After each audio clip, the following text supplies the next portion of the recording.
चलिए, हम लोगों ने समरी कर ली, स्टोरी पढ़ लिया, स्टोरी समझ ली जनवरी 9 की। अब हम लोग इसके कुछ ऑब्जेक्टिव क्वेश्चंस देखते हैं।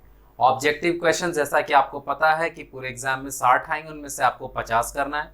तो कुछ मैंने ऑब्जेक्टिव जो सेट किया है वो वैसे ऑब्जेक्टिव्स हैं जो पिछले वर्ष के एग्जामों में आए हुए हैं, और कुछ अपने मन से भी ऑब्जेक्टिव दे रखा है, यानी मेनली वही है जो आपको पिछले कई एग्जाम्स में आए हुए हैं।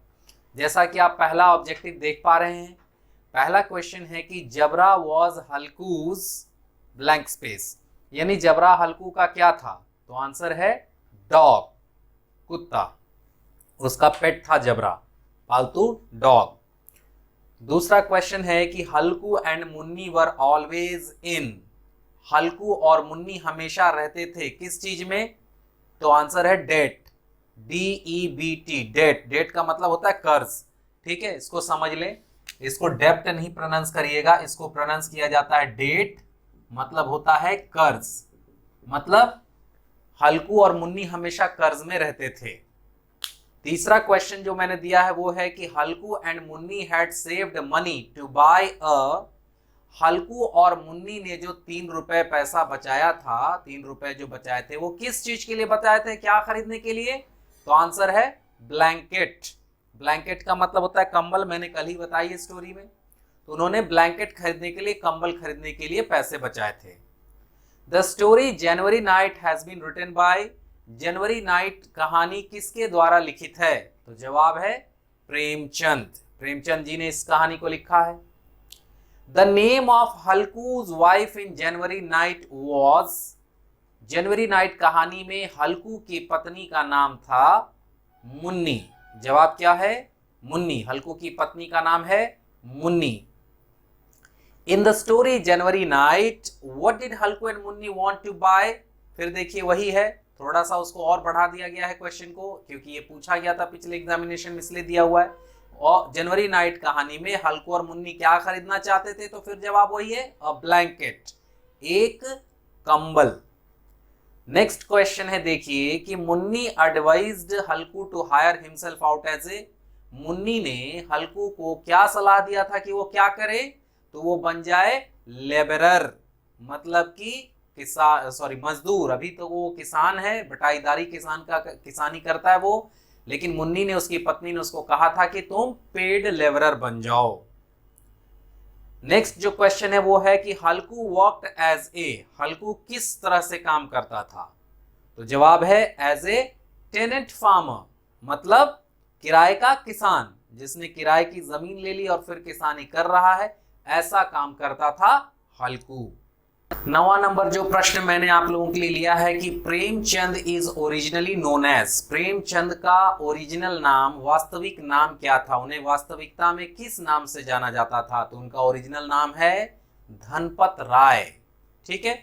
इनके बारे में ऑलरेडी मैंने पिछली स्टोरी में डिटेल बता दी है कि वाराणसी में जन्म हुआ था, 1880 में इनका जन्म हुआ था, इस तरह की सारी बातें ऑलरेडी बता दी हैं। आप चाहें तो उसमें से भी एक आध दो क्वेश्चंस जो हैं वो बना सकते हैं कि when was Premchand born, when was Premchand died, इस तरह करके और भी क्वेश्चंस प्रेमचंद जी की जीवनी से बन सकते हैं। मुझे जो खास खास लगा है मैंने वो आप लोगों के लिए यहाँ रख छोड़ा है। तो नेक्स्ट क्वेश्चन देखते हैं, 10वां नंबर क्वेश्चन है कि which of the following work of Premchand was banned, Premchand की कृतियों में से कौन सी ऐसी कृति थी या कौन सा ऐसा किताब था, कहानी थी जिसे उन्होंने लिखा था तो वो बैन कर दिया गया था? उस किताब का नाम है, उस कहानी का नाम है सोजे वतन। ये सोजे वतन जो है, इसी के बाद अंग्रेजी हुकूमत ने उस किताब को बैन किया था, उनको बैन किया था। तो धनपत राय नाम छोड़ के उसके बाद उन्होंने प्रेमचंद नाम अपना लिया था, और फिर उसी नाम से उन्होंने कई अद्वितीय कहानियां, किस्से लिखे हैं। नेक्स्ट जो क्वेश्चन है कि हु एंटर्ड हल्कूज फील्ड, हल्कू के खेतों में कौन घुस आए थे? तो जवाब है नील गाय। नील गाय ही घुस करके उसके खेतों को खा गई थी, बर्बाद कर गई थी। 12वां नंबर प्रश्न मैंने दिया है, गोदान, गबन, कर्म भूमि, प्रतिज्ञा were all the known works of, ये सारे जो मैंने नाम लिए, गोदान, गबन, कर्म भूमि, प्रतिज्ञा, ये किसकी रचनाएं हैं? फिर जवाब है प्रेमचंद। प्रेमचंद जी ने ही ये सारी चीजें लिखी हैं। फिर देखिए क्वेश्चन रिपीट हुआ है कि Halku was a blank space farmer, Halku किस तरह का किसान था? तो टेनेंट फार्मर, टेनेंट भाड़े का, है ना, किराएदार कह सकते हैं, किराए का। ठीक है, हल्कू किराए का किसान था, भाड़े का किसान था। उसके बाद नेक्स्ट क्वेश्चन थोड़ा इंपॉर्टेंट क्वेश्चन है, देखिए कि there are blank space characters in January night. January night कहानी में कितने पात्र हैं? तो जवाब है 3 पात्र हैं। पहला है हल्कू, दूसरी है उसकी वाइफ मुन्नी, और तीसरा है जबरा कुत्ता। मुख्य रूप से यही 3 पात्र हैं। 15वां प्रश्न है कि Halku's blank space was destroyed by the wild animals. Halku का रिक्त स्थान जंगली जानवरों द्वारा बर्बाद कर दिया गया। हल्कू का क्या बर्बाद कर दिया गया? क्रॉप। क्रॉप का मतलब क्या होता है भाई? फसल। हल्कू का फसल वो लोग खा गए थे ना, नील गाय क्या की थी, उसका फसल खा गई थी, फसल को बर्बाद कर दिया था। तो ये 15 ऑब्जेक्टिव क्वेश्चन है जो मुझे लगता है कि आपके लिए काफी है इस स्टोरी से। जैसा मैंने कहा, अगर आपने स्टोरी ढंग से समझा है, प्रेमचंद जी के बारे में थोड़ा बहुत आपने ठीक से पढ़ लिया है, तो इसके अलावा भी अगर कोई क्वेश्चन जनरेट होता है एग्जामिनेशन में तो आप अपने से डील कर पाएंगे। हमें अगर लगता है कि और भी क्वेश्चंस की आपको जरूरत है तो एग्जामिनेशन के वक्त हम और भी चीजों को लेकर आपके बीच में आएंगे। अभी के लिए ये 15 क्वेश्चन ऑब्जेक्टिव्स में मेरे हिसाब से पर्याप्त हैं, काफी हैं। और अब चलते हैं थोड़े से डिस्क्रिप्टिव क्वेश्चंस की ओर। डिस्क्रिप्टिव क्वेश्चन की सीरीज में पहला प्रश्न जो मैंने आप लोगों के लिए लिया है वह है कि why did Munni want Halku to pay the landlord only after harvest। Munni क्यों चाहती थी कि फसलों की जो कटाई हो जाए, फसलों का जब पूर्ण उत्पादन हो जाए तब जाकर के हल्कू मकान मालिक को, जमीन मालिक को जो है, जमींदार को अपना टैक्स दे, है ना, या उनको पेमेंट करे, लगान दे। ऐसा मुन्नी क्यों चाहती थी कि वो बाद में लगान दे, पहले नहीं? तो देखिए जवाब है when the landlord came to collect money from Halku. जब लैंडलॉर्ड हल्कू से पैसे इकट्ठा करने आया, then Halku went to Munni and said to her to get the rupees that Munni set aside। तब हल्कू अपनी पत्नी मुन्नी के पास गया और उसे कहा कि उन पैसों को वो उसे दे दे जो उसने अलग रखे हुए थे। सेट असाइड का मतलब क्या होता है? अलग रखना। ये एक फ्रेज है जिसका मतलब होता है अलग रखना। जो उसने पैसे अलग रखे थे, हल्कू ने उससे वो मांगा। देयर वर ओनली 3 रुपीज, सिर्फ 3 ही रुपए थे वो। And if Halku give the rupees to the landlord, they'll not be able to buy a blanket for January nights। और अगर हल्कू वो 3 रुपए लैंडलॉर्ड को दे देगा तो फिर उसे जनवरी की रात बिताने के लिए कंबल नहीं मिल पाएगा। उन 3 रुपयों से उन्हें कंबल खरीदना था। So Munni wanted Halku to pay the landlord only the harvest। इसलिए मुन्नी चाहती थी कि अभी वो कंबल खरीद ले और बाद में जब फसल हो जाएंगे उसके बाद में वो मकान मालिक, जमीन मालिक, जमींदार को भुगतान करे किराए का, या यूं कहें कि भुगतान करे लगान का। चलिए दूसरा प्रश्न है कि what was the other plan that Halku tried, was it successful. प्रश्न है कि दूसरा उपाय क्या किया हल्कू ने और क्या यह उपाय सफल हुआ? तो जवाब है the other plan that Halku tried was to pass the January nights without having a blanket. दूसरा जो उपाय हल्कू ने किया वो वही उपाय किया कि उसने कोशिश की कि जनवरी की रातों को, पूस की रात को वह किसी तरह बिता दे बिना कंबल के। यानी उस सर्द रातों को, जाड़े की रात को बिना कंबल के उसने बिताने की कोशिश की। तो फिर जो दूसरा प्रश्न उसी में डाला हुआ है कि वाज इट सक्सेसफुल, क्या उसका यह प्लान कामयाब हुआ?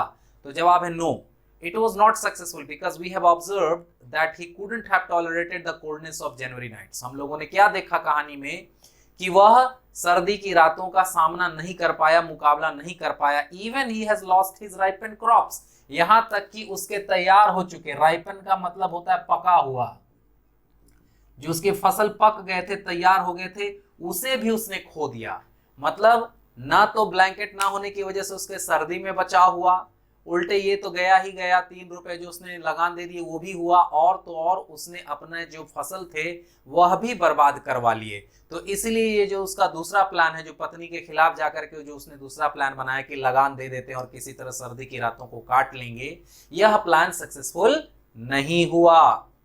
चलिए तीसरा प्रश्न जो मैंने आप लोगों के लिए तैयार किया है वो ये है कि why did Munni want Halku to give up tenant farming. उस स्क्रीन में गिव अप कटा हुआ है, इसलिए आप परेशान नहीं होंगे। गिव अप का मतलब होता है छोड़ना, त्यागना, है ना, छोड़ना या त्यागना होता है गिव अप का मतलब। तो मुन्नी क्यों चाहती थी कि हल्कू जो है ये बटाईदारी का जो काम है या जो जमीन किराए पे लेकर के किसानी कर रहा है उसे ये छोड़ दे। तो जवाब है कि according to Munni the tenant farming, इसमें भी आप देख रहे हैं स्पेलिंग्स कुछ कटे हुए हैं, कोई दिक्कत नहीं है, आप देख ही रहे हैं ऊपर फार्मिंग का स्पेलिंग लिखा हुआ है FARMING, यह है फार्मिंग मतलब खेती। तो according to Munni the tenant farming is very harmful to Halku, Munni के हिसाब से टेनेंट फार्मिंग जो है, ये जो किसानी थी, वो किराए का किसान जो बना हुआ था, ये उसके लिए बहुत ही खतरनाक था, हार्मफुल था। Whatever Halku harvest goes to pay up the arrear and taxes, जो भी हल्कू को मिलता था, whatever Halku get from harvest, जो भी उसको हार्वेस्ट से मिलता था, जो कटाई से मिलता था, goes to pay up the arrear and taxes, उसको हमेशा वो लगान और बकायेदारी, एरियर का मतलब क्या होता है, बकाया, एरियर का मतलब होता है बकाया, वो हमेशा जो है उधारी जो लग जाता था उसका, उस पैसे को चुकाने में और टैक्स को, लगान को चुकाने में ही उसका सारा फसल का जो कटाई करके वो पैसे लाता था, उसी में उसका खत्म हो जाता था। मोर ओवर, इसके अलावा it doesn't bring any betterment for them, और इस धंधे से जो वो कर रहा था, इससे उन दोनों को कोई फायदा भी नहीं हो रहा था, मतलब ये उसका सारा नुकसान का जड़ बना हुआ था ये tenant farming. So Munni wanted to give up tenant farming, इसलिए चाहती थी मुन्नी की हल्कू जो है वो टेनेंट फार्मिंग का काम छोड़ दे, किराए का किसान बनने का काम छोड़ दे, क्योंकि ना तो उन्हें कोई उससे लाभ हो रहा था, ऊपर से जो कुछ भी वो कमाते थे वो हमेशा उधारी चुकाने में और लगान देने में ही सारा खत्म हो जा रहा था, यानी उनकी स्थिति में कोई सुधार नहीं हो रहा था। इसलिए मुन्नी चाहती थी कि हल्कू टेनेंट फार्मिंग का काम गिव अप कर दे, यानी छोड़ दे। चलिए नेक्स्ट प्रश्न जो आपके लिए तैयार किया गया है वो है कि what does Munni mean when she says fine work farming someone else's land, इस कथन से क्या अर्थ निकलता है जब ये मुन्नी कहती थी कि बढ़िया काम है दूसरे का खेत में जाकर के खेती करना, ये जो ताना मारती थी, तो इसका मतलब क्या निकलता था? तो जवाब है कि Munni advised Halku to give up tenant farming because whatever Halku harvest goes pay up the arrear, मतलब कि जो भी हमारा हल्कू कमाता था, जो खेती करके प्राप्त करता था, वो उसका बकाया भुगतान में ही चला जाता था।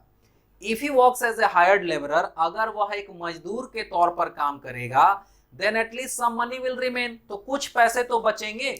रिमेन का मतलब क्या होता है? बचना, शेष बचना, मतलब कि अगर वह मजदूरी करेगा तो कुछ पैसे तो बचेंगे। So according to Munni farming to another's land will be a bad choice, इसलिए मुन्नी के अनुसार दूसरे के खेतों में जाकर के फार्मिंग करना, खेती करना, यह एक बैड चॉइस है, बुरा सुझाव है, बुरा उपाय है। उसके हिसाब से इस काम से बेहतर है कि मजदूरी किया जाए। इसीलिए जब वो ये सेंटेंस बोलती थी तो इसका मतलब वो उसे ताने मारती थी। चलिए 5वां नंबर प्रश्न जो है वो है कि why did Halku look as though he were tearing his heart and giving it away, Halku को ऐसा क्यों लगा कि वह अपना सीना चीर करके, अपने हृदय को फाड़ करके ही कुछ दे रहा है, ऐसा उसे क्यों फील हुआ?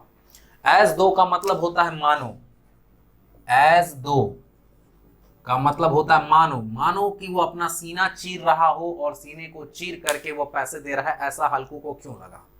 तो देखिए जवाब है when the landlord came to collect money from Halku, जब जमींदार हल्कू से पैसा लेने आया, Halku went to Munni and said to her to get the rupees Munni set aside, तो हल्कू ने जाकर के अपनी पत्नी को कहा कि वो उसे वो पैसे दे दे जो उसने अलग रखे हुए थे।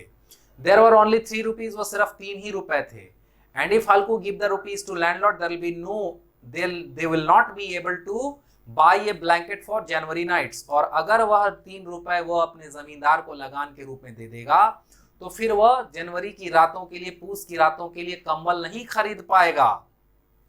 He had saved the rupees from his work piece by piece for his blanket, उसने कठिन मेहनत करके एक एक पैसा करके जुटाया था 3 रुपयों को, किस लिए?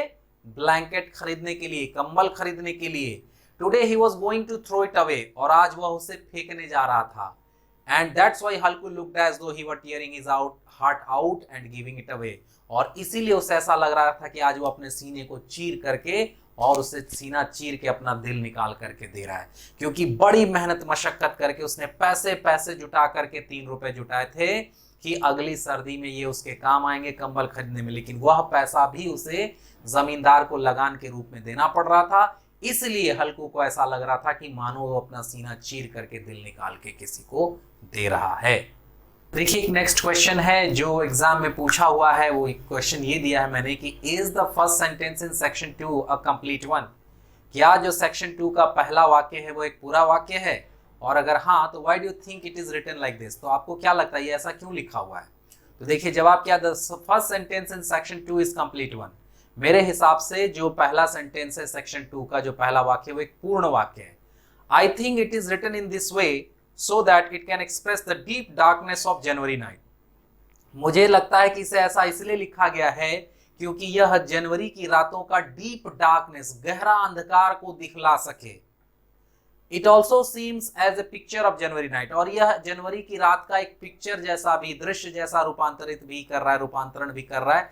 इसलिए मुझे लगता है कि सेक्शन 2 का जो पहला सेंटेंस है वह बिल्कुल सही है, इसी तरह से लिखा हुआ जाना चाहिए था उसे। चलिए नेक्स्ट क्वेश्चन है कि how do we know that Halku loves his dog a great deal? A great deal का मतलब होता है बहुत ज्यादा। ए ग्रेट डील का मतलब हो गया बहुत ज्यादा, ये इसका मतलब हुआ। तो कह रहा हम कैसे जानते हैं कि हल्कू अपने कुत्ते से बहुत ज्यादा प्यार करता था? Give 2 examples of love he shows his love. 2 example दीजिए जिससे कि पता चले कि उसने अपना प्यार उसको दिखलाया। जवाब बड़ा सिंपल सा है, देखिए कि when Halku reached out his hand and patted Jabra's cold back. Halku को बहुत ठंड लग रही थी और वो अपना हाथ इस तरह से घुसाया हुआ था।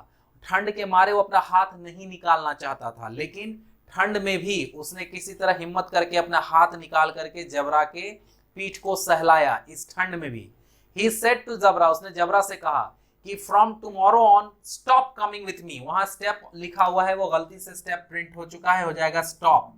ये स्टेप जो लिखा हुआ है ये गलत हो गया है, स्टेप नहीं होगा स्टॉप होगा।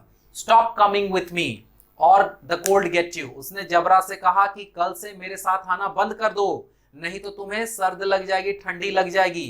We will get through the night somehow, हम लोग किसी तरह रात गुजार देंगे।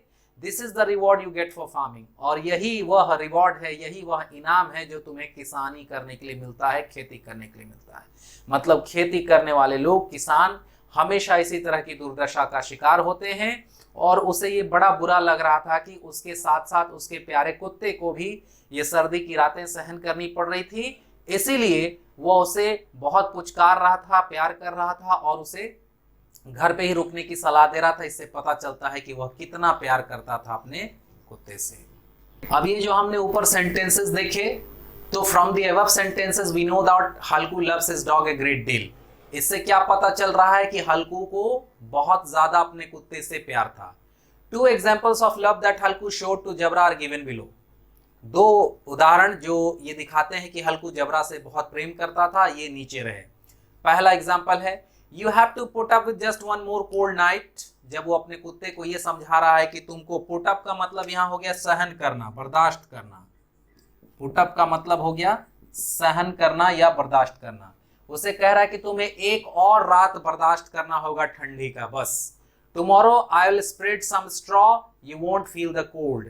कह रहा है कि कल मैं कुछ पुआल बिछा दूंगा। स्ट्रॉ का मतलब यहाँ पुआल है, जो खेतों में सर्दी की रातों में या घर में भी हम लोग यूज करते हैं ना, ताकि ठंडी ना लगे, जमीन पे सोने से पहले पुआल डाल दिया जाता है। तो उसने कहा कि कल मैं कुछ पुआल बिछा दूंगा ताकि तुम्हें ठंडा ना लगे। एक एग्जाम्पल ये रहा हमारा। दूसरा एग्जाम्पल देखिए, the dog's body gave off some kind of stink but Halku hugging him tight experienced a happiness it didn't felt for months. जो कुत्ते का शरीर था वो बदबू मार रहा था। स्टिंक का मतलब होता है दुर्गंध, बदबू। तो वो जो है ना, कुत्ते का शरीर जो है बदबू मार रहा था, और बदबू की वजह से लोग उसे, कोई भी आम आदमी उस किसी चीज को दूर कर देगा, लेकिन वो क्या कर रहा था, उसे हग किया हुआ था। हग करना का मतलब होता है गले लगाना। उसने उसको गले लगाया हुआ था कस के। Experienced a happiness he hadn't felt for months. और उसे वो खुशी मिल रही थी उस कुत्ते को पकड़ के, जो खुशी उसे कई महीनों से नहीं मिली थी, क्योंकि कई महीनों से उसे सिर्फ और सिर्फ परेशानी ही थी, टेंशन ही था उसके घर में भी। लेकिन उस कुत्ते को पकड़े हुए ठंडी की रात पार करने में उसे एक आनंद की अनुभूति हो रही थी। इस दो एग्जाम्पल से हमें ये मालूम चलता है कि हल्कू बहुत ज्यादा अपने कुत्ते जबरा से प्रेम करता था। देख लीजिए, मैंने एंडिंग किया कि from the above sentences we come to know that Halku loved Jabra very much. इन दो सेंटेंसेस से या इन दो एग्जाम्पल से हमें ये पता चलता है कि जबरा से बहुत ज्यादा प्रेम करता था हल्कू।